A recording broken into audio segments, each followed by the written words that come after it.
يمام ويل الهوى يمام ويليا يمام ويل الهوى يمام ويليا بسمة بتقهر الهموم والآمل يملاها عمر الظلم ما يدوم وأرضك ما بننساها بسمة بتقهر الهموم والآمل يملاها عمر الظلم ما يدوم وأرضك ما بننساها والكون كله بيحضر لعرس الحرية يمام ويل الهوى يمام ويليا أعوذ بالله من الشيطان الرجيم بسم الله الرحمن الرحيم الحمد لله رب العالمين ambe masara mani foka abarkada alemiye bidwan irana kawla dunia kafo abika ka jamkan flen wati na jamkan mini amba fama faso jokene min be nyanamaya tilinyata jabarani so sanfe dogoku ni wati kelen ka cesuru blasinka ka magwan blasinka ka nyeshi anka jamana ma kena kota sirafe kalankota sirafe sorota sirafe oni anyona wero jamana furubaton politikiton wele be bla olu bela jelema ni jam kan kelen re keneka memba to onka jamana abseka ke jamana jole tugomina abe wati nimbo ondat nduna masala dola ni ka walawalali ke abe fomi ma mutuelle de santé no ye deme nyokonya e frakeli tasirafe mutuelle de santé ube onka jamana kono ambe domne ko bi Bamako re dugu kono katase Mali re dugu roma ni wali anyuma min blalen do senka ka ni bara min ni abikan ka jamana kono tuma dola ala kodonente malika re chama fe wala sa famnyali bise ka soro mutuel ka bara la tugomina o kama anyu wele bla mutuel were ma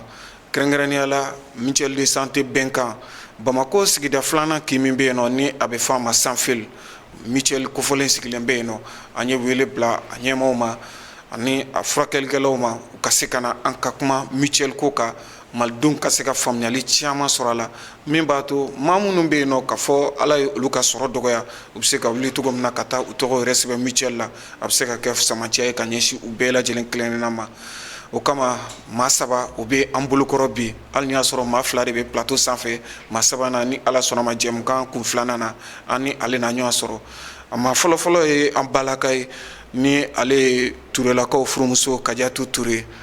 mutuel mbe sanfil ko fe no ni o mutuel benkan ale o madoy ale nyeshilendo demenyo ka ma mutuel ko folin re konna katase ambalako ka kisa bela jelen joro tarako kalfa alela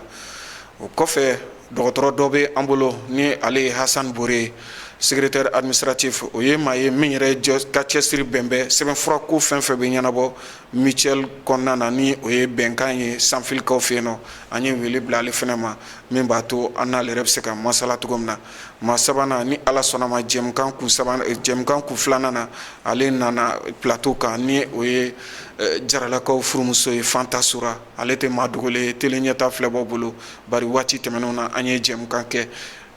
kuma min walma masalo bena boli mutuel ko fole minka aba ale ka sigida konnana ni o sanfile o kama anye wele blalema asira kan na famille ale rega sigida la katase ona nyona wore nyin ngaluma ulu bela jelena tenku alela yoni angata nyefe ka kuma di anga ma wele loma o ka se ka do masalo kono ka fulike folo yoni anka doni temeni anga nyin ngaluye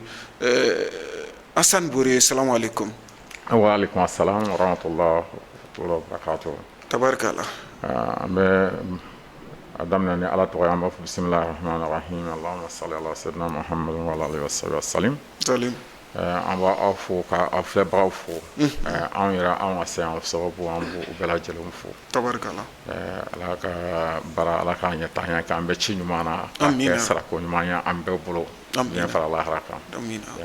ayo ay Bouré ina nga plateau sans fait ambe il faut ki walen mando kaseka masala ke mutuel ko ere kunkona nyenye mina wala li chama sorala aywa turela ko frumso kajatu ture assalamu alaikum wa alaikum salam wa rahmatullahi ta'ala wa barakatuh sumo bidi tarastula fulila se ni wati na tilinya tafle bo pela jelema amba fa uzubla mina shaitan razim ambe shitane genga banga ni kene san mamba inka tabarakallah ka foli lase tele ɲɛtaga mɔgɔ bɛɛ lajɛlen ma Alhamdulillah. ka tila ka foli lase an lajɛ jɛkulu bɛɛ lajɛlen ma jamana kɔnɔ ani jamana kɔ kan Alhamdulillah. o tuma an b'a fɔ k'u bɛɛ lajɛlen salamu aleykum wa alaikum salam wa rahmatullah bɛɛ lajɛlen foli lamɛn ka aw yɛrɛ fo an ye wele bila aw ma min b'a to mutuelle ko halisa teli ɲɛta bɛ ka cɛsiri bila sen kan kɛnɛya bɛ se ka sabati jamana kɔnɔden yɛrɛ kelen-kelenna bɛɛ lajɛlen bolo o kama mutuelle masala nin ye a tako filanan sigilen wa an tɛna dan nin ma tuma ni tuma mutuelle ko ka se k'an da don a la faamuya ka se ka sɔrɔ jamana kɔnɔdenw bɛɛ lajɛlen fɛ o ye teli ɲɛta ka cɛsiri an bɛ aw yɛrɛ fo ka waleɲuman dɔn aw min sɔnna k'an ka wele jaabi ayiwa Kadiatou Touré ka ɲininkali daminɛ e la ni ma ko mutuelle i ka se k'a ɲɛfɔ todunkan na bari mutuelle ye nanzarakan ye faamuya bɛ se ka sɔrɔ a la cogo min na i bɛ se ka mun sɔrɔ ka fɔ a la. Bon n'an ko k'an bɛ mutuelle ɲɛfɔ an ka todunkan na mutuelle ale ti dɔwɛrɛ ye an b'a fɔ jɛkulu de don jɛkulu min ɲɛsilen don sigidaw ma sigida ka kɛnɛya denbaya ka kɛnɛya ɲɔgɔn dɛmɛ donc n'an ko mutuelle nin bɛɛ de b'a kɔnɔ ani ka se ka kɛnɛya ɲɛsigi puisque an y'a jateminɛ k'a fɔ mɔgɔw tɛ kɛnɛya ɲɛsigi alors que bana bɛ ka bana ɲɛsigi plutôt bana bɛ kɛnɛya bɛ donc mutuelle yɛrɛ dabɔra de walasa an ka se ka bana ɲɛsigi n'i y'a mɛn kɛnɛya bana bɛ n'i y'a mɛn bana kɛnɛya bɛ yen o tɛ a bɛ fɔ min ma prévention ça. Voilà, prévention. Voilà, c'est pour promouvoir la santé. Donc mutuelle yɛrɛ dabɔra o de kama. Donc jɛkulu de don jɛkulu min sigilen don kɛnɛya sabatili ma sigida kɔnɔna la.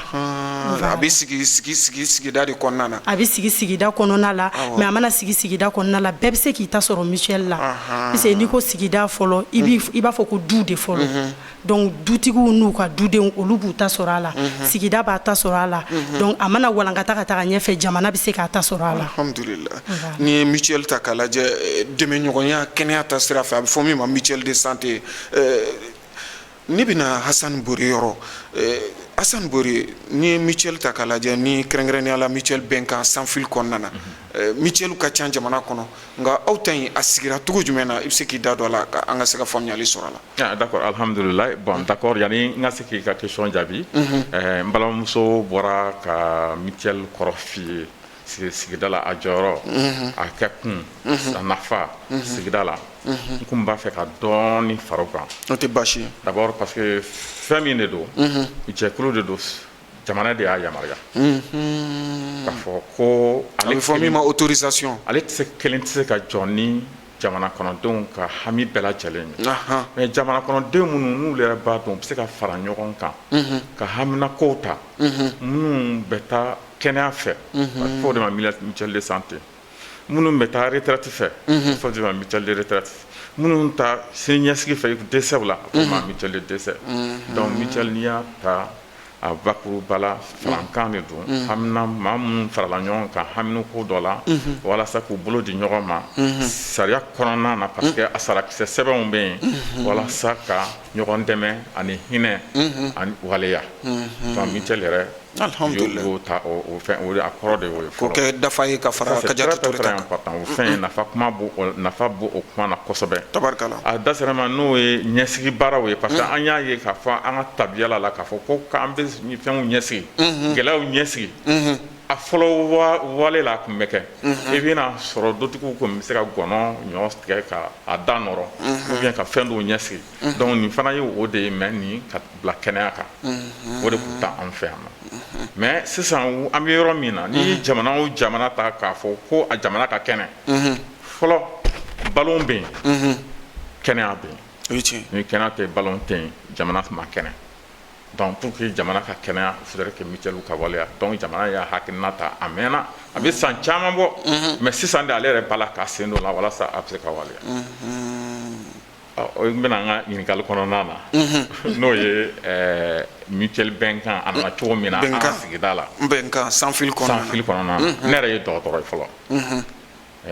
mutuelle nin don min na an b'a kɛ sans fil la jigilatigɛ de y'an bila k'a kɛ ka da mun kan ne ni n cɛɲɔgɔn dɔw tun bɛ yen nɔ minnu bɛ baara kɛ sans fil pharmacie la an y'a ɲini ka CESCOM de créer yen a CESCOM a laban famaw nana fɔ ko a ka a kɛ en sorte que papier damadɔ ka ca la sigida kow de don bɛnbaliya nana k'a la CESCOM a laban taara a yɛrɛ sɔrɔ fo Bakaribu alors que hakilina fɔlɔfɔlɔ bɔra sans fil la an ko bon basi tɛ an sera dugutigi ma ka f'a ɲɛna basi tɛ an bɛ ɲɛji cɛ an bɛɛ kelen kelen na filɛ an bɛɛ kalannen don an bɛɛ ka diplôme b'an bolo wa fɛɛrɛ b'an kɔnɔ fana an y'o fɔ dugutigi ye n tɔɲɔgɔn ye ale ye Benoît Dambele ale kɔni tɛ yan bi ale de ye mutuelle président ba yɛrɛ ye bɛ n profite k'a fɔ nin plateau in kan ani mutuelle conseil d'administration maa bɛɛ lajɛlen k'u bɛn n'u la n'an ka adhérents n'an ka bénéficiaires u bɛɛ n'u la donc o kɔnɔna na an y'o hakilina in ta ka da mun kan parce que n'i ye sans fil jateminɛ maa min b'a dɔn kosɛbɛ a bɛ en pleine commune de mais fo ka taa se 2001 ni don min na o ye anw ka papier sɔrɔ san yɛrɛ ye i tɛ se k'a fɔ ko nin cakɛda kelen social de bɛ sans fil la a tɛ yen tintɔ mana wuli baara don fo ka taa min sira ka taa jigin i bɛna sɔrɔ ni i wulila fana c'est à dire que ni banabaatɔ don f'i ka taa yɔrɔ wɛrɛ filanan ye min ye n'o ye sɔrɔ yɛrɛ yɛrɛ o de ka gɛlɛn n'a bɛɛ ye o yɛrɛ de ye anw hakilina minnu ka taa mutuelle ko in fan fɛ ka d'a kan n'i y'a maa minnu ta population yɛrɛ ta a tila bɛɛ i bɛna sɔrɔ ouvrier ni min tɛ mɔnikɛla ye o ye ouvrier ye usines na donc a maa kalannen ani maa sɔrɔ baga kun ka dɔgɔ donc fantanya bɛ yen an ko solution min bɛ yen sisan n'an tɛ sera ka fɛn kɛ an bɛ mutuelle créer n'an ye mutuelle créer na ala y'an garisɛgɛ don min na n'an ye dɛmɛbagajɛkulu sɔrɔ don dɔ la an na se ka yɔrɔ jɔ dɔgɔtɔrɔso jɔ mutuelle in bɛ munumunu o kɛrɛfɛ donc o de kɛra an hakilina ye donc mutuelle a nacogo filɛ nin ye ala y'a kɛ an kɛlen kɔ hakilina fɛ an ye fɛn o fɛn ni o jɛkulu minnu bɛ an y'u bɛɛ wele a ye de bɔra an na an y'u wele an ko bon an fana ma se ka min an bɛna min kɛ sisan an bɛna furakɛli nɔgɔya u ye mais il faut que bɛɛ ka sɔn bɛɛ ka don a la ka dɔn k'a fɔ k'a ɲɛfɔ bɛɛ ka faamu a kana an ka fara ɲɔgɔn kan n'an farala ɲɔgɔn kan an bɛ se o de kɛra sababu ye o de cɛsiri nɔ kan mutuelle nana créer o de cɛsiri nɔ kan bi an bɛ se k'a fɔ c'est-à-dire que mutuelle bɛnkan ye a ka récépissé sɔrɔ a bangena o de la en octobre 2001 mais baara wɛrɛw fana kɛra en réalité mutuelle créer a n'a ye baara daminɛ kelen wɛrɛw tɛ min b'a to mutuelle bɛ se ka nimaya ka ni don a la ka walasa a ka se ka baara kɛ o ye accompagnement ye donc o de ye an sera union technique de la mutualité ma union technique de la mutualité kɔrɔ ye mun ye c'est-à-dire que Mali kɔnɔna na mutuelle bɛɛ faralen ɲɔgɔn kan c'est-à-dire que u bɛɛ ɲɔgɔn sɔrɔ yɔrɔba kelen na ni jamana yɛrɛ y'a yamaruya o yɔrɔ ka dayɛlɛ an b'a fɔ a ma fêtière c'est-à-dire que mutuelle ka fêtière o de ye union technique de la mutualité donc o de ye étude de faisabilité an dɛmɛ an ka étude de faisabilité la k'an fan k'a fɔ an ye agrément sɔrɔ alhamdulilayi en 2007 alhamdulilayi o kɛra san nka sigira yanni o cɛ nka sɛbɛnfura ka sɔrɔ jamana ka yamaruya sɛbɛn o ye san 2007 ye exactement a san 2007 ani wɔɔrɔ 2006 alhamdulilayi o b'a yira k'a fɔ a ye baara caman kɛ sigida Bamakɔ sigida filanan na kɛrɛnkɛrɛnnenya la sans fil kɔnɔna na min b'a to mutuelle bɛnkan yɛrɛ bɛ se ka sira sɔrɔ cogo min na nka mutuelle sigilen ka na bila an bɛ don min na ko bi maa jeli bɛ a kɔnɔna na walima i bɛ se k'i da dɔ la ka ɲɛfɔli kɛ bon d'abord yani mutuelle sigira mutuelle tɛ sigi ten mutuelle bɛ sigi ni étude de faisabilité de a bɛ fɔ min ma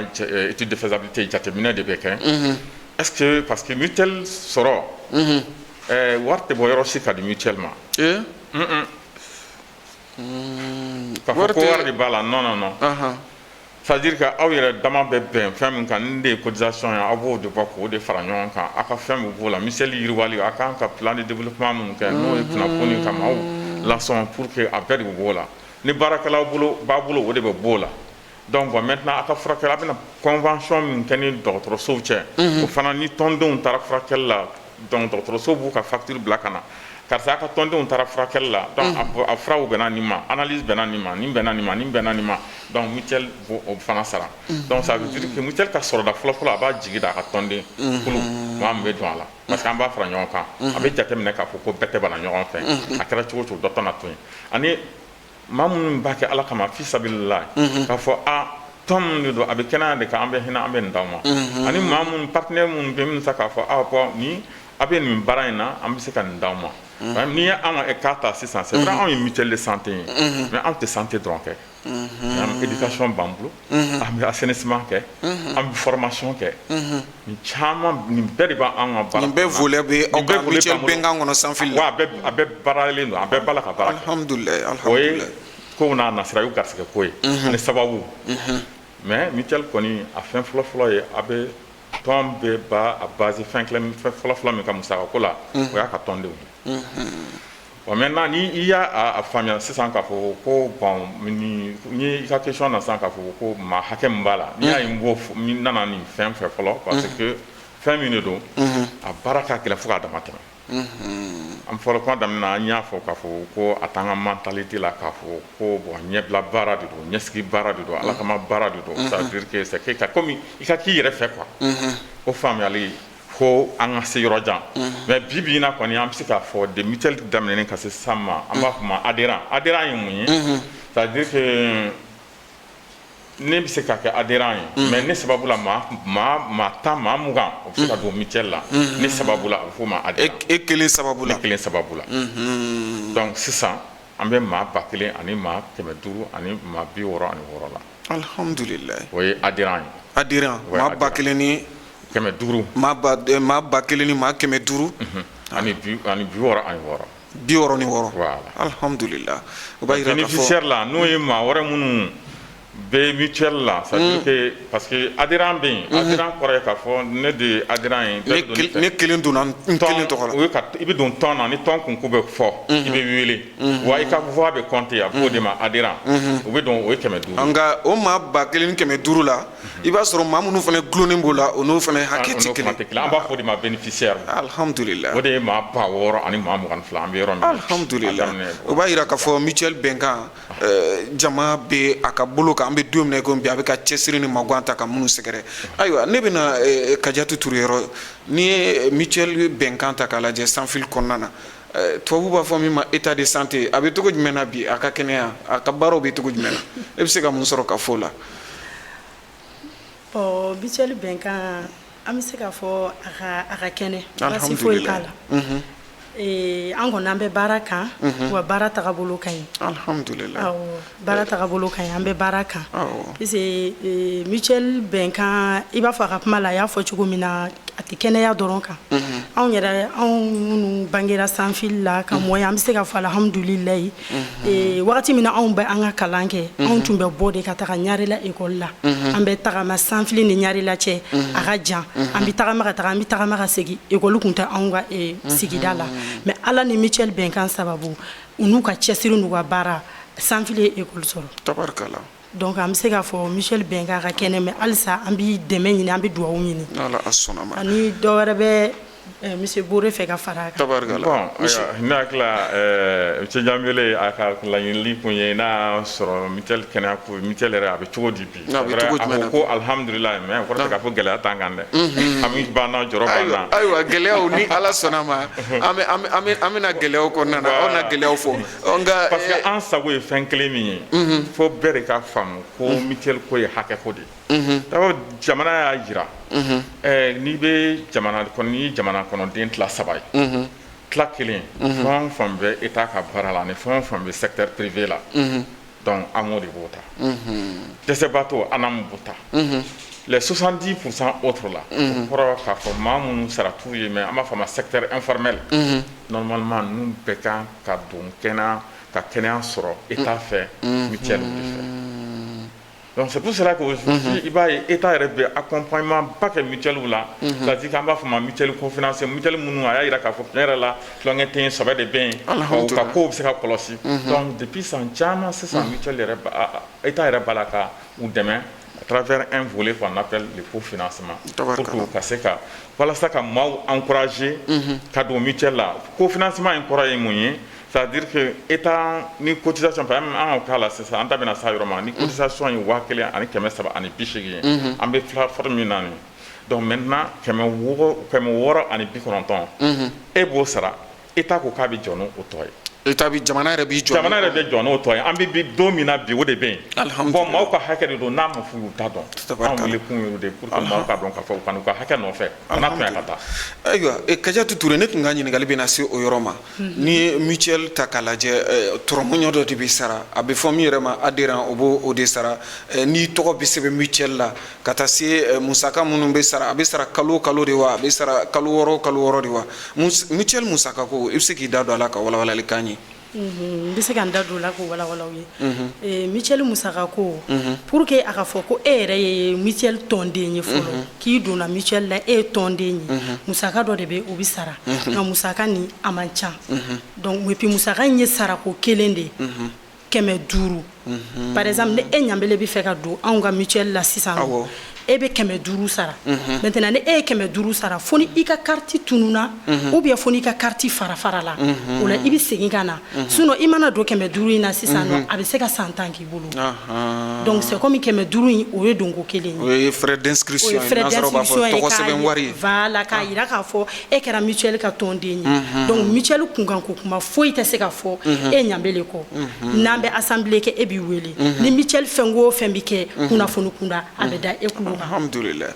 nga misali la ne muso tɔgɔ sɛbɛnni sisan ka taa se ne denw ma olu kisaw bɛ kɛ cogo di olu fana bɛ tɔrɔmɔɲɔ sara wa o fana tɔrɔmɔɲɔ bɛ sara mais olu ta tɛ olu ti carte ta tuguni e de ye gwatigikɛ ye donc ni e donna ka ban e muso bɛ don e nɔfɛ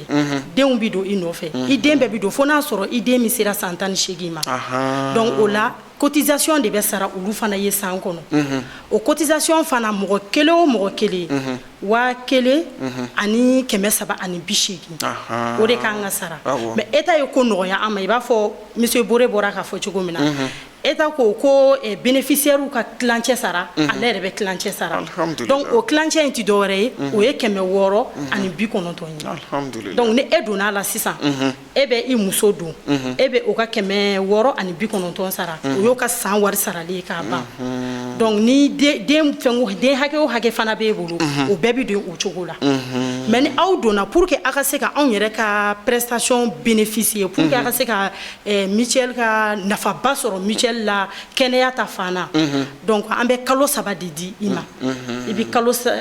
3 kɛ k'i sigi i kɔni i tɛ mutuelle ka prestation bénéficier mais ni kalo 3 in dafara donc e mana bana i muso mana bana i den mana bana aw mana taga an ka mutuelle bɛnkan na o an mana taga CCRF o CCRF la an mana taga CESCOM o CESCOM na hôpital Gabriel Touré Pongé partout donc il suffit k'aw ka taga ni carte ye k'a yira e ye mutuelle tɔnden ye nin ka bénéficiaire mutuelle bɛnkan tɔnden ye sans fil la wa nin ye ka bénéficiaire ye donc i ka prise en charge bɛ kɛ k'a daminɛ depuis billet ta yɔrɔ la kana se jolita yɔrɔ ma hospitalisation kɛra la et puis furaw bɛ furaw la olu fana b'a la mais fura bɛɛ fana t'a la ni walawalali diyara n ye kosɛbɛ a b'a to assureur yɛrɛ i don togo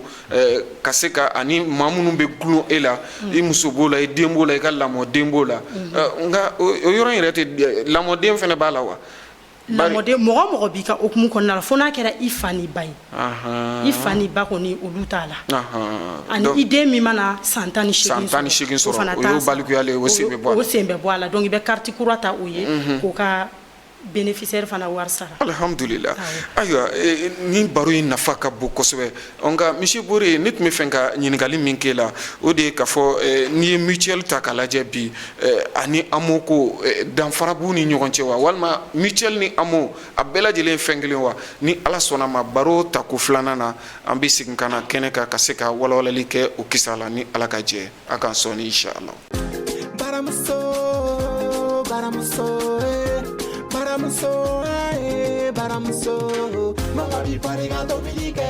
Baramuso ka piment aromatisé banna. Depuis ne baramuso ka sumala pimenté sɔrɔ ne tɛ se foronto tɔ ma parce que baramuso ka nin sumala pimenté non seulement foronto b'a la sumala b'a la wa épices caman fɛnɛ b'a la wa a ka ɲi mɔgɔ ka kɛnɛya ma ka tɛmɛ ou bien nin ka cɛ. O yɛrɛ de don ka cɛ. Merci. O siga ka b'aw la n'aw ma baramuso foronto aromatisé sɔrɔ o t'aw forontoko mako sa fiyewu baramuso ka sunbala pimenté b'aw forontoko mako bɛɛ lajɛlen ɲa ka kɛnɛya sabati aw farikolo la k'aw ka dumuniw dundala diya kosɛbɛ. Baramuso i ta kow ye. foli ani tanni k'o lase aw kelenkɛrɛnna bɛɛ lajɛlen ma ni waati in na aw minnu bɛ ka tele ɲɛta filɛ nin waati in na kɛrɛnkɛrɛnnenya la aw ka jɛmukan min bɛ yen nɔ ni a bɛ f'a ma faso jɔkɛnɛ faso jɔkɛnɛ jɛmukan bɛ ka boli kisa min ka bi o de ye mutuelle de santé min bɛ bamakɔ sigida filanan k'i min bɛ yen nɔ n'a bɛ f'a ma sanfɛ mutuelle nafa ani a jɔyɔrɔ anw ka sigi kɔnɔna na mutuelle ko yɛrɛ bɛ kisa jumɛn na musaka minnu bɛ sara a kow la masala bɛ ka boli olu kan ɲininkali tun nana dan yɔrɔ min na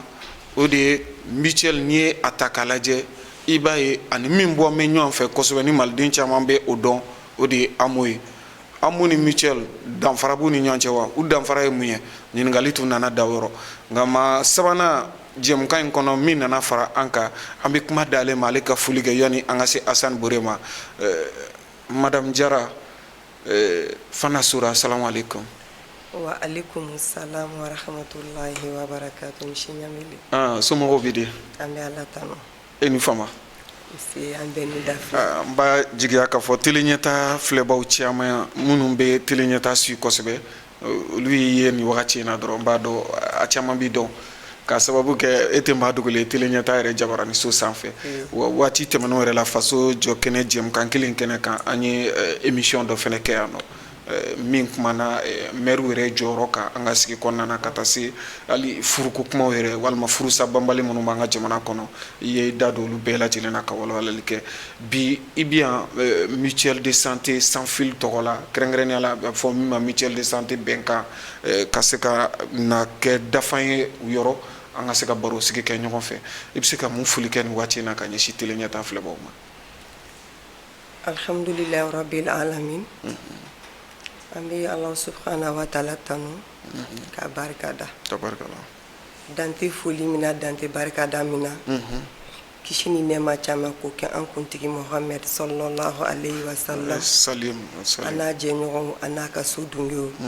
ani mɔgɔ minnu sɔnna ka tugu a ka taabolo sira jɛlen kɔ fo ka taa se don ma don min Ala subhanahu wa taala bɛ n'a ka dugukolo tiɲɛ ta.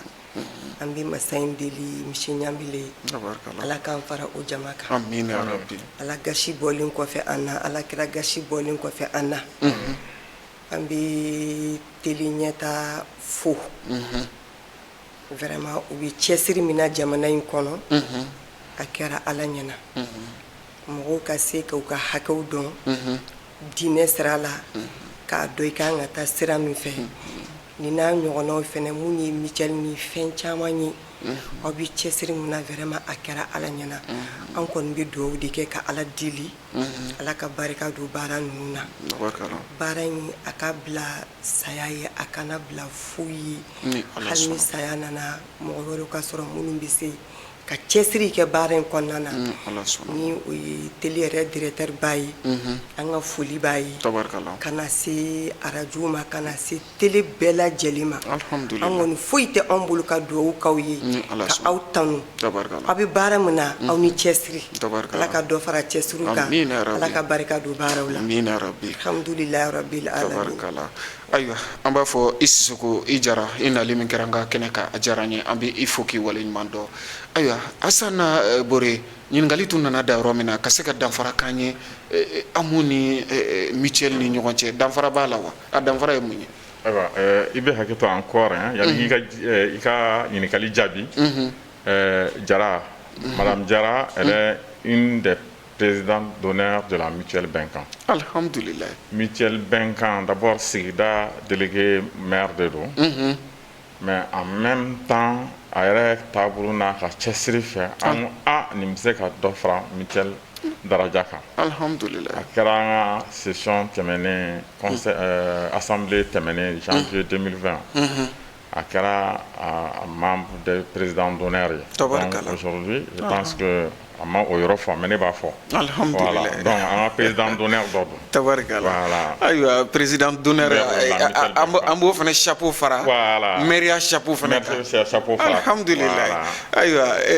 D'accord o tɛmɛnen kɔ ni n bɛna segin n ka ɲininkali la. D'abord je pense que kuma kɔnɔna na n kun ye question jaabi ka na sɔrɔ n kun t'a dɔn k'a fɔ ko nin bɛna fɔ. Ka d'a kan n ko AMO o ye assurance maladie obligatoire. Assurance kɔrɔ ye k'a fɔ c'est-à-dire ka fɛn dɔ sabati ka a ɲɛsigi baara kɛ walasa i ka fɛn dɔ laɲini donc assurance maladie mais a bɛ kɛnɛya de kan an m'o b'o de kan donc o ye jama o sigilen don saratalaw dɔrɔn a daminɛ kuma a sigilen don saratalaw de kan i ko faso ka saratalaw ani kɛnyɛrɛye ka saratalaw sigilen don olu de kan donc olu de kalo a bɛ tigɛ ka bɔ ka wari la ka d'a kan c'est-à-dire k'u denw bɛ se ka ɲɛ furakɛli sɔrɔ cogo min na u baw bɛ se ka furakɛli sɔrɔ cogo min na faw bɛ se ka furakɛli sɔrɔ cogo min na ainsi de suite donc o ye an m'o ye bon maintenant n'o ye mutuelle ye mutuelle ye n y'a f'i ye n ko mutuelle façon ka ca mutuelle ye tɔn de ye a ka tɔn kɔnɔna na a bɛ se ka fɛn caman de waleya donc min tɛ donc assurance maladie y'a dɔ ye o sɔnni an b'a fɔ a ma mutuelle de santé donc i bɛna sɔrɔ mutuelle de santé o ye tɔnw de ye c'est-à-dire que minnu wajibi tɛ u ka kɛ jamana yɔrɔ bɛɛ wajibi tɛ u ka fɛn bɛɛ ta u ye fɛn dɔ de suganti kɛnɛya kɔnɔna na u b'a ta donc ça c'est très important an b'a fɔ a ma assurance maladie complémentaire donc mutuelle bɛ o produit de kɛ a b'o de ma assurance maladie complémentaire a komi sisan ni mutuelle minnu filɛ Bamakɔ bi n'a sɔrɔ mutuelle bɛ sigi commune bɛɛ lajɛlen na donc a bɛ fɔ o ma mutuelle ni état yɛrɛ kɛlen don k'u a jigi sɛmɛ u la walasa ka kɛnɛya di jamana kɔnɔ sigidaw mɔgɔw ma donc mais mutuelle wɛrɛw bɛ yen nɔ minnu bɛ se ka fɛn wɛrɛ kɛ mun t'olu ye donc mutuelle ye fana ye tɔn de ye min bɛ se ka kɛnɛya sabati mais an ko kɔni dabɔra dɔrɔn kɛnɛya sabati assurance maladie tɔgɔ komi a tɔgɔ b'a fɔ cogo min na. ni ne y'a faamuya maa min ye jagokɛla ye e ye bololabaarakɛla ye a ka ca la e se k'i yɛrɛ sɔrɔ amu kɔnɔna na nka i bɛ se k'i yɛrɛ sɔrɔ mutuelle kɔnɔna na voilà sariya la min taabolo min fɔra o ye fɛn fɛn an b'a fɔ a ma secteur informel b'a k'a yɛrɛ ye i ko sɛnɛkɛlaw i ko bagangɛnnaw i ko jagokɛlaw fɛn o fɛn b'a k'a yɛrɛ ye normalement u kan k'u yɛrɛ sɔrɔ mutuelle kɔnɔ bololabaarakɛla bɛɛ bɛ se k'i yɛrɛ sɔrɔ i menuisier b'o la soudeur b'o la mécanicien b'o la réparateur b'o la bololabaarakɛla ko bɛ se ka sɔrɔ an ka sigi kɔnɔna na olu bɛɛ bɛ se k'u yɛrɛ sɔrɔ mutuelle kɔnɔna na exactement fɛn o fɛn kɔni k'a fɔ ko kalo sara de jɔlen t'i ye i kɔni bɛ baara la ça veut dire que i bɛ se ka yɛrɛ sɔrɔ mutuelle kɔnɔna na bon maintenant an y'a ye fana ka fɔ maa dɔw bɛ yen nɔ i bɛna sɔrɔ u bɛ baara la mais mutuelle ka d'u ye u bɛ don a la mun na walasa u bɛ musaka min sara ka se ka maa wɛrɛ dɛmɛ ou bien i bɛna sɔrɔ olu yɛrɛ u bɛ AMO la mais maa minnu b'u bolo n'u tɛ se ka don AMO la u b'u don mutuelle la ou bien maa i bɛna sɔrɔ maaw don minnu walasa dɛmɛ yɛrɛ kama u b'an b'o fɔ ma parrainage c'est-à-dire ka maa damadɔ suganti n bɛ ninnu ka kɛnɛya assuré fisabililayi o maaw fana donc mais i bɛna sɔrɔ kɛcogo wɛrɛ b'u bolo donc AMO dunna i bɛna sɔrɔ a ko fɛsɛfɛsɛlen don ka dan san 21 i den i ba i fa donc ni maa min san 11 san 21 sɔrɔ o t'a la mutuelle ta an bɛ réseau min na n'an b'a fɔ a ma AMV parce que il faut k'an k'o préciser plateforme dɔ de bɛ union technique de la mutualité la ni aujourd'hui mutuelle dama dɔw bɛ Mali kɔnɔ o bɛɛ b'a la k'a diffuser o bɛɛ bɛ ɲɔgɔn sɔrɔ a plateforme kɔnɔ na an b'a fɔ o ma assurance maladie volontaire AMV donc balimamuso Ture ale bɔra k'o kuma de fɔ o assurance maladie volontaire in o de bɛ yen sisan n'an b'a la ka baara kɛ mais yɛlɛma bɛna don a la yɛlɛma bɛ don a la parce que différence fɔ ko AMO ani mutuelle yɛlɛma bɛ don a la parce que jamana ye hakilijabɔ kɛ k'a fɔ ko jamanaden bɛɛ ni kɛnɛya ka kan jamanaden bɛɛ ni kɛnɛya ka kan a b'an ka constitution la a b'an ka sariya sɛbɛn de la k'a fɔ an bɛɛ ka hakɛ de don donc jamana ko sisan bon n'i y'a ye d'abord hakilina nana n'a ye k'a fɔ ko i jɔ an ka fɛn tilancɛ sara maa maa donna an na ka da kan maa minnu bɛ AMO la fonctionnaire ni fɛn ninnu jamana b'u ta sara est ce que jamana kɔnɔ tɛ bɛɛ ka hakɛ ye kelen de ye o ne ye fan kelen ta sara i ma fan kelen ta sara i ma ko dɔ kɛ a bɛɛ dun ka impôt de don bɛɛ ka taxe de don o de y'a to u ko donc sisan an ka mutuelle yiriwa u ka cotisation maa maa n'i donna mutuelle la an b'a tilajɛ sara i ye mais maintenant o fana bɔlen a la ko différence kana k'a la ça veut dire que dɔw b'a fɔ ko mutuelle basée don TCI de kan donc pour que o bɛɛ kana bɔ a la sisan ka bɛɛ kɛ kelen ye u nana ni fɛn dɔ ye sisan an b'a fɔ a ma régime d'assurance maladie universelle kun kan ka daminɛ en 2021 donc amu ko a tɛna jɔ dɛ minnu bɛ don amu fɛ o bɛ yen minnu bɛ don mutuelle fɛ a bɛ yen mais bɛɛ bɛna furakɛli cogo kelen de sɔrɔ ani fura kelenw de sɔrɔ alhamdulilayi o bɛ sira kan ka na tabarikala donc mutuelle de b'a la k'o ɲɛbila baaraw kɛ alhamdulilayi tabarikala ayiwa madame le maire madame Jara Fana Sura mutuelle n'i ye a ta k'a lajɛ a bɛ e ka sigida kɔnɔ kɛrɛnkɛrɛnnenya la Bamakɔ sigida filanan kin bɛ yen nɔ n'o ye Sanfili ye mutuelle sigida kɔnɔna na a nafa bɛ se ka kɛ mun ye i bɛ se k'i da don a la ka walawalali kɛ télé filɛbɔ ka se ka faamuyali sɔrɔ a la. Monsieur Ɲangele an tɛ sɛgɛn Ala tanu min na tabarikala an bɛ masa in tanu ne ye sigida filanan quartier mun n'o ye Sanfili ni mutuelle bɛnkan yɛrɛ b'o quartier kɔnɔna na Ala y'o maire kalifa ne la n'i y'a jate minɛ sigida in fɛnɛ kɔnɔna na i b'a sɔrɔ ne ka quartier o de ye fantan quartier ka tɛmɛ sigida yɛrɛ quartier bɛɛ lajɛlen kan ale quartier kɔnɔmaw de ka sɔrɔ ka dɔgɔ ka tɛmɛ Bamakɔ sigida filanan kin tɔ bɛɛ kan n'i ye jateminɛli k'a la alhamdulilayi n'i ye jateminɛli k'a la donc ni Ala nana kɛ mutuelle sera ka sɔrɔ o quartier kɔnɔ bolola baarakɛlaw de don sɛgɛnbagatɔ de don an bɛɛ ye sɛgɛnbagatɔ ye fɛn t'an si bolo mais dɔ ka fisa ni dɔw ye dɔ bɛ dɔ ɲɛ awɔ dɔ bɛ dɔ ɲɛ Ala ye mɔgɔw damu kɛ kelen ye garisigɛw fɛnɛ ma kɛ kelen ye donc garisigɛ ta fanfɛla la o yɔrɔ la vraiment ne ka quartier an bɛ Ala tanu an bɛ Ala tanu parce que ni Ala ye fɛn fɛn kɛ jɔn ye i b'a tanu k'a waleɲuman ale de ko k'an k'a tanu lahalaya bɛɛ lajɛlen na alhamdulilayi ala kulli hali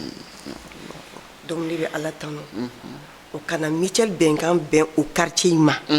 mɔgɔ minnu ni se tɛ olu ye mutuelle dabɔ kun ye fantanw de ye n'o ye anw fantanw ye se tɛ an mɔgɔ minnu ye parce que an ka hakɛ de don mais n'i y'a ye an na se bi ka na télé la ka na walawalali kɛ ka ɲɛfɔli kɛ mɔgɔ caman de bɛ yen u ka hakɛ de don mais u t'a dɔn mutuelle ko yɛrɛ kunnafoni ba t'a kan ka jamana mɔgɔw t'a kalama est ce que baro ni wagatini mun na an ye mɔgɔ dɔnniw ladɔnniya an ye adhérent caman ba de sɔrɔ caman b'a fɔ anw tɛ nin kalama nɔgɔya dan de don ko in dabɔra hinɛ ɲɔgɔnna de kama o de ye mutuelle dɛmɛ ɲɔgɔnya furakɛli ta sira fɛ ka ɲɔgɔn dɛmɛ et puis mun fɛnɛ kabako ko yɛrɛ mutuelle fɛnɛ la ni adhéré la mutuelle la Monsieur Ɲambele i kɛra membre dɔ de ye mutuelle kɔnɔ komi médecin yɛrɛ da sera ma Assane Boury ani Kadiatu mais mutuelle ka foyi tɛ kɛ tuguni e ɲinɛ ma ni fɛn fɛn bɛ kɛ assemblée aw bɛɛ lajɛlen de bɛ wele ka na mutuelle mɔgɔw ka hakilina tɛ ta dɛ jama de ka hakilina bɛ lajɛ n'u ye hakilina min sɔrɔ o bɛ yira jama la foroba jama la minnu adhéré a la o ka dɔgɔn bi dɛ ɲɛmɔgɔ min b'a kɔfilɛ kɔmɔgɔw la k'a dɔn k'u bɛ aw ka jɛ la k'u ka hakilina ɲini k'a fara ɲɔgɔn kan ka jɛ ka baara kɛ n'o ye Ɲambele o ka dɔgɔn dɛ o ka dɔgɔn bon mutuelle ka baara ye a fosi dogolen tɛ u ka n'i kɔni adhéré la dɔrɔn alhamdulilayi ko bɛɛ kɛ i bɛ wele a la wa ni formation fɛnɛ bɛ yen u bɛ se musow ani denmisɛnninw wagati dɔw bɛ kɛ ni olu ka hakɛ min bɛ yen nɔ ni fɛn min nana u bɛ wele u bɛ lase u ma a kɛra baara sira ye o a kɛra formation ye wa u bɛ assainissement kɛ an ka quartier la u sen bɛ fɛn bɛɛ de la quartier in kɔnɔ ni dɛmɛ yɛrɛ ye kɛnɛya yɛrɛ ka bɔ a la u bɛ quartier sigida in yɛrɛ de dɛmɛ u bɛ an jigi yɛrɛ de kɔrɔ Ala kana bɔ an n'u jigi kɔrɔ rabbi ayiwa ne bɛ fɛ ka ɲininkali min tugu la madame le maire e min ye président d'honneur ye mutuelle bɛnkan la Bamakɔ sigida filanan Sanfili la ne bɛ sigida wɔɔrɔnan misali la ne Amadu Ɲambele ne bɛ fɛ ka taa don aw ka mutuelle la o bɛ se ka kɛ wa o sira bɛ yen wa Monsieur Ɲambele n'i y'a mɛn ko commune district tɛ district donc c'est ça commune 1 commune 2 commune 3 commune 4 commune 5 fo commune 6 fo région bɛɛ lajɛlen mɔgɔ n'i ye maliyɛn ye i bɛ se ka na adhérer anw ka mutuelle la. Alhamdulillah. A dabɔra bɛɛ lajɛlen de kama. Tabarakala. Bɛɛ. Alhamdulillah. Mɔgɔw k'u ka hakɛ dɔn. Bɛɛ ka na ka na adhérer. A ka nɔgɔn kojugu. Alhamdulillah. Ni an m'o jate minɛ. An m'o trimestre la i bɛ wari min sara bɛɛ b'o dɔn. Wallahi bɛɛ b'o dɔn. Mais nin san wari mɔgɔ kelen. 1000 ani 300. San kelen kɔnɔ. San kelen kɔnɔ. San kelen mɔgɔ kelen. Bon n'i ye dutigi komi an balimamuso y'a fɔ cogo min Madame Touré. Ale ko dutigi hali n'i ye muso ye i bɛ se ka na adhérer. Ni adhérer la i bɛ se ka mɔgɔ wɛrɛ ta i fɛ. Alhamdulillah. Mais à partir de 18 ans. Donc olu bɛ adhérer. Fo ka yɛlɛ. O ye i balikuyara. Donc n'i kɔni balikuyara ka se 18 ans ma dɔrɔn. O la wajibi bɛ carte ta 2500. N'o ye k'i adhérer. Donc les 3000 et quelques. O bɛ k'i ka san yɛrɛ bénéficier. I bɛ se ka bénéficier cogo min na. Et visite b'o la. Radiographie b'o la. Prise de sang b'o la. Est-ce que scanner b'a la wa? Scanner de t'a la. O t'a la fɔlɔ. Kelen pewu de t'a la. Scanner kelen pe. O de t'a la fɔlɔ. Tabarakala. Ayiwa nka baro bɛ ka sɛnsɛn ka se a kuncɛyɔrɔ la. An bɛ taa Hassan Bore yɔrɔ. Gɛlɛya n'i ye baara o baara ta ɲɛnamaya la i b'a sɔrɔ ani gɛlɛya tɛ ban ani degun tɛ ban. Mutuelle baara daminɛ aw fɛ récépissé sɔrɔ ka n'a bila bi la. Degun sɔrɔla la wa? A degun ye mun ye? I bɛ se k'i da l'olu la ani welewelema k'a da yanni an ka se kɔrɔfɔ kuncɛyɔrɔ ma. D'accord, ok, merci, d'accord, effectivement baara foyi tɛ min ko gɛlɛyaw tɛ sɔrɔ a la. Gɛlɛya yɛrɛ ye maa kɔkɔ de. Fɛn bɛɛ ka nɔgɔ don dɔ la i tɛ mɛn. Mais gɛlɛya de maa kɔkɔ a bɛ maa former. O ye tiɲɛ. D'abord mutuelle ye travail social de social de don ala kama ko de don. A baara so fɛn o fɛn social o ka gɛlɛn o ma nɔgɔn jamana in kɔnɔ ani sigida n'a y'a sɔrɔ ni faamuyali yɛrɛ tɛ cogoya dɔ la a ka gɛlɛn. D'abord fɛn min don musaka de don. C'est-à-dire que e mana maaw pour que maaw ka don k'a dɔn k'a fɔ ko nin fɛn de don namara t'a la fɛn t'a la a ye na aw ka hɛrɛ nɔfɛ. Donc o faamuyali o ye gɛlɛya dɔ ye an bɛ laɲini min kɛ. D'abord ani an yɛrɛ dama ça veut dire que bɛɛ tɛ se ka ladon kɛ. I bɛna sɔrɔ ko an b'a fɔ ko sisan an ka ɲɔgɔn former conseil d'administration i bɛna sɔrɔ caman bɛ yen ça veut dire que a timinan man di parce que fɛn min don k'a fɔ ko n bɛ dɔn na n bɛ sɔrɔ k'a la o tɛ ala kama ko de don.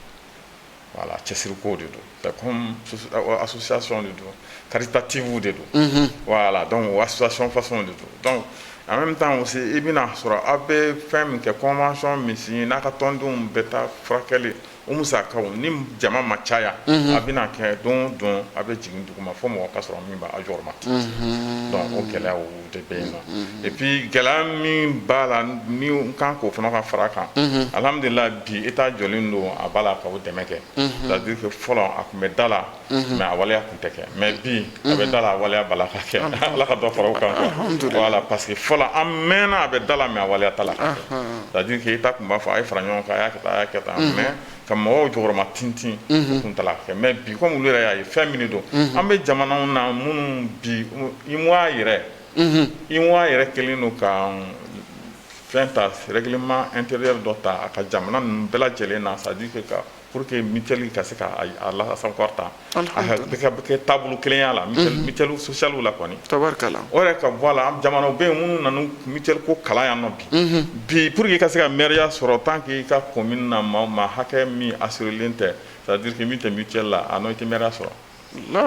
Bon parce que collectivité de don jama de don o de don o fɛnw de don c'est à dire que yiriwa fɛn o fɛn bɛ taa ni yiriwa ye f'an ka samaw de nɔfɛ bi voilà yiriwa an mago b'o de la. Ni ne y'a faamuya mutuelle ko yɛrɛ bɛ ka komi i n'a fɔ ɲinan kana kɛ maa si kɔ sigi yɛrɛ kɔnɔna na. Normalement personne maa si bɛɛ de ka hakɛ don c'est à dire que fɛn de don min bɛɛ bɛ se ka don a la bɛɛ kan ka don a la fana parce que ɲɛsigi ko de don a fɔ a ma prévention des risques sociaux. Voilà, ani financement alternatif des soins de santé ka ɲɛbila baara kɛ walasa an ka kɛnɛya ɲɛsigi. Donc gɛlɛyaw de bɛ yen o gɛlɛya ninnu bon a fɛ a ka ca mais c'est-à-dire ka bakuruba n y'o olu de fɔ mais hakili b'a bara ani ala yɛrɛ ka dɛmɛ kɛ dɛmɛ na alhamdulillah caman b'a la ka se ka an bɛ se ka b'a la ka tɛmɛ pan caman kunna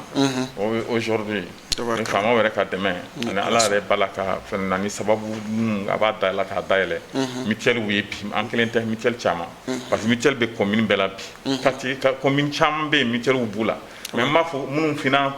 agréé no dɛ mais mutuelle caman ko min caman bɛ yen bi bɛna sɔrɔ mutuelle au moins il y a une mutuelle agréée. Alhamdulillah. Ayiwa madame le maire kurun sera siɲɛ ma ni maa ko k'e ka kumakan laban fɔ ni barosigi kɛnɛ kan e bɛ se ka mun sɔrɔ k'a fɔ ani aw yɛrɛ ka mutuelle ka se ka taamasiyɛn di maaw ma ani maa min bɛ fɛn ka taa don a kow la ka kibaruya sɔrɔ a la. An kɔni bɛ wele kan da bɛɛ lajɛlen ye mɔgɔ min bɛ Mali kɔnɔ min bɛ Mali kɔkan a bɛ se ka kɛ maliyɛn dɔw bɛ kɔfɛ u ka mɔgɔw bɛ yan nɔ olu bɛ se ka adhérer u ka mɔgɔw ta tungarankew tulo b'an na u ɲɛ b'an na nin waati tungarankew surtout dossier yɛrɛ bɛ émission min kɛ radio la bon i b'a sɔrɔ kuma bɛɛ banabagatɔw ka ca u bolo u bɛ deli la mɔgɔw b'u se k'u ye n'an sera k'o mɔgɔ dɔw sɔrɔ minnu bɛ se ka na adhérer an ka mutuelle la o banabagatɔw ye k'a dɔn k'a fɔ ko a dabɔlen don anw fantanw yɛrɛ de kama an bɛ wele k'an bila bɛɛ lajɛlen de la porte elle est ouverte an ka dayɛlɛnnen don an mago bɛ bɛɛ lajɛlen de la faama wo fantan wo an bɛ bɛɛ lajɛlen de nɔfɛ bɛɛ mais k'a dɔn kɔni fantanw ka hakɛ de don u ka bɔ a kalama k'a fɔ ko mutuelle ka hakɛ de ye u ka na an fan fɛ an ka dayɛlɛnnen don u ye. Alhamdulillah. Mutuelle de santé bɛnkan bɛ sɔrɔ yɔrɔ jumɛn ka adresse di maaw ma maa min bɛ fɛ ka a lasɔrɔ. Mutuelle de santé bɛnkan a bɛ yɔrɔ min na. Sanfili la. Sanfili la ni i bɛna sanfili la sisan u kɛlen don ka goudron kura dɔ da o bɛ don sanfili yɛrɛ kɔnɔ donc n'i jiginna o goudron in fɛ premier carré deuxième carré troisième carré tu vires à gauche n'i virela i numankurun fɛ da fɔlɔ-fɔlɔ yɛrɛ i numankurun fɛ o ye mutuelle ye mairie tugulen don a la. Alhamdulillah an bɛ se k'a fɔ dɔrɔn sanfili mairie o ni mutuelle bɛnkan bɛɛ tugulen don ɲɔgɔn na. Ayiwa alhamdulillah ayiwa n ka bori nɛgɛjuru sira dɔ bɛ yen nɔ min bɛ se ka di maaw bɛ se ka weleli kɛ nɛgɛjuru sira min na. Bon nɛgɛjuru sira min bɛ maaw bɛ se ka weleli k'a la o ye 20 21 17 98. Siga kan 20 21 17 98 o bɛ yen 66 98 49 23 o bɛ yen nɔ 66 98 49 23 mais mutuelle min yɛrɛ membre permanent même de la mutuelle o ka nɛgɛjuru de filɛ nin ye 79 25 10 19 79 25 10 19 o ye mutuelle permanent yɛrɛ ye an b'a fɔ a ma mutuelle gestionnaire o yɛrɛ ye. Tabarikala ani ce aw ni baraji aw nana an ka wele jaabi an bɛ foli lase aw bɛɛ lajɛlen ma ni ala sɔnna ma an b'a jigiya k'a fɔ ni tɛna k'an ka baro laban ye tuma ni tuma ka wele ka na mutuelle ko i n'a fɔ an y'a fɔ cogo min na jɛmukan kɔnɔna na mutuelle ko ye waleya ye dɛmɛɲɔgɔnya sira dɔw ka ɲɛsin maliden yɛrɛ kɛnɛna bɛɛ lajɛlen ma nka tuma dɔ la kunnafoni ka labɔbaliya sira fɛ maa caman bɛ yen nɔ o tɛ fɛn kalama mutuelle ko la walima a kisɛw bɛ dugu la olu bɛɛ lajɛlen ma ka to ka wele ka na plateau sanfɛ an ka kuma mutuelle ko kan a b'a to mɔgɔ caman bɛ yen nɔ mun bɛ se k'u ka tɔmɔta sɔrɔ a kɔnɔna na an bɛ aw yɛrɛ fo ka aw barikada ka ɲini masa Rahamani fɛ mutuelle baarakɛlaw ala ka aw kan bɛn ala ka barika don mutuelle bɛnkan na sanfili kɔnɔna na nin bɛ dansigi kɛ aw ka bi jɛmukan na ni o ye faso jɔkɛnɛ ye faso jɔkɛnɛ min tun bɛ ka masala boli kisaw kan bi n'o ye mutuelle de santé bɛnkan ye Bamakɔ sigida 2nan k'i min bɛ yen nɔ ni o ye sanfili ye an b'a jigiya k'a fɔ faamuya caman sɔrɔla a la ka ɲini masa Rahamani fɛ basigi ni kɔlɔsuma ala k'o sabati an ka jamana kɔnɔ ala ka dɔgɔkun wɛrɛ jɛmukan yira an na. يمام وللهوى يمام وليا يمام وللهوى يمام وليا بسمة بتقهر الهموم والامل يملاها عمر الظلم ما يدوم وارضك ما بننساها بسمة بتقهر الهموم والامل يملاها عمري الظلم ما يدوم وأرضك ما بننساها والكون كله بيحضر لعرس الحرية لما